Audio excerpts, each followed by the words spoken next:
रोज रोज T टाईमच्या वेळी snacks काय बनवायचं जर हे टेन्शन असेल तर आजचं हे स्नॅक्स नक्की बनवून बघा. ज्यामध्ये आपण बिना मैदा बिना रव्याचं हे स्नॅक्स बनवलेलं आहे. खूप छान लागतं, चवीला तर अप्रतिम आहे आणि बनवायलाही खूप सोपं आहे. अगदी घरामधल्या साहित्यामध्ये तुम्ही बनवू शकता आणि अगदी झटपट 5 मिनटंही तुम्हाला हे स्नॅक्स बनवण्यासाठी लागणार नाही. तर कमी साहित्यातलं टेस्टी असं हे स्नॅक्स बघा, बाहेरून कुरकुरीत आणि आतून एकदम सॉफ्ट जाळीदार असं झालेलं आहे. तर हे स्नॅक्स कसं बनवायचं ते आपण पाहूया. तर हे स्नॅक्स बनवण्यासाठी आपल्याला लागणार आहे इथे 1 कप पोहे, जे आपण कांदा पोहेसाठी पोहे वापरतो ते घेतलेले आहेत. आता हे पोहे आपल्याला फक्त धुवून घ्यायचे आहेत. तर 1-2 वेळा मी स्वच्छ हे पोहे धुवून घेते, म्हणजे यावरती ना जे धूळ वगैरे असते ती निघून जाते, डस्ट असते ती. तर इथे माझी मुलगीही मला मदत करते आहे, तर तिचेही तुम्हाला छोटे छोटे हात दिसत असतील. तर आता हे पोहे मी स्वच्छ धुवून घेते. तर पोहे इथे धुवून झालेले आहेत. आपल्याला ह्याला भिजत वगैरे काही ठेवायचं नाही आहे, लगेचच बनवायला सुरुवात करायचं आहे. तर बघा असे मस्त मोकळे मोकळे आपले धुवून झाल्यामुळे पोहे झालेले आहेत. तर आता यामध्ये आपल्याला काही साहित्य ॲड करायचं आहे जे घरामध्येच उपलब्ध असतं.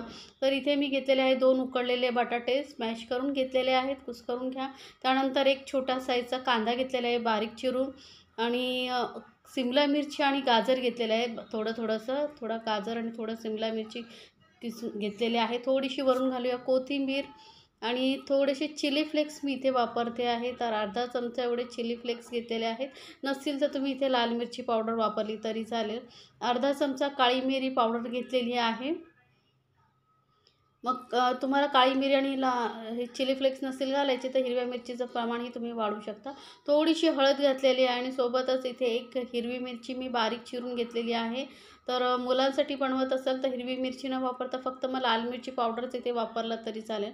चवीनुसार घालूया मीठ. आणि आता हे सर्व साहित्य आपण व्यवस्थित असं मिक्स करून घट्ट असं गोळ्यासारखं आपल्याला मळून घ्यायचं आहे. जर तुम्हाला असं वाटत असेल की यामध्ये बाइंडिंग होत नाही तर मग एखाद चमचा तुम्ही बेसन घातला तरी चालेल, पण आपण इथे पोहे वापरले त्यामुळे छान असं बाइंडिंग येतं. बेसन घालायची गरज पडत नाही, जर तुम्हाला वाटलं तरच तुम्ही घाला. तर इथे बघा मस्त असं घट्टसर मी याला गोळ्यासारखं मळून घेते. पाणी अजिबात वापरायचं नाही आहे. बटाटा आणि कांद्याचं ओलसरपणामध्येच हे पीठ आपल्याला मळून घ्यायचं आहे. तर बघा हे पीठ आपलं छान असं मळून झालेलं आहे. त्यानंतर आता ना हाताला थोडंसं तेल लावून याचे आपण गोळे बनवून घेणार आहोत. तर तुम्हाला केवढ्या साईजचं स्नॅक्स हवं आहे त्यानुसार तुम्ही याचे बॉल्स बनवून घ्या. तर मी मध्यम असे साईजचे स्नॅक्स बनवणार आहे. आणि इथे तुम्ही कुठल्याही तुमच्या आवडीनुसार शेप देऊ शकता. तर इथे मी ना थोडा सिलेंडरसारखा लांबट असा शेप देते.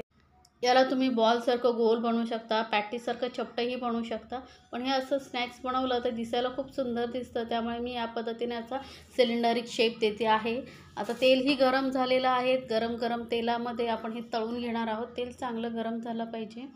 आणि मी सर्व जे स्नॅक्स आहे बनवून घेतल्याने गरम गरम मध्यम आचेवरती आपण हे तेलामध्ये तळून घेणार आहोत. तर एका वेळेस जेवढे कढईमध्ये राहतील तेवढे जास्त घालू नका. तर आधी व्यवस्थित एका साईडने फ्राय होऊ द्या, नंतरच याला पलटून दुसऱ्या साईडने फ्राय करा.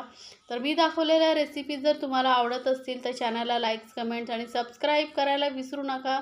सोबतच बेल आयकॉनवरती क्लिक करा, म्हणजे माझ्या नवीन रेसिपीची नोटिफिकेशन लगेचच तुमच्यापर्यंत पोहोचेल.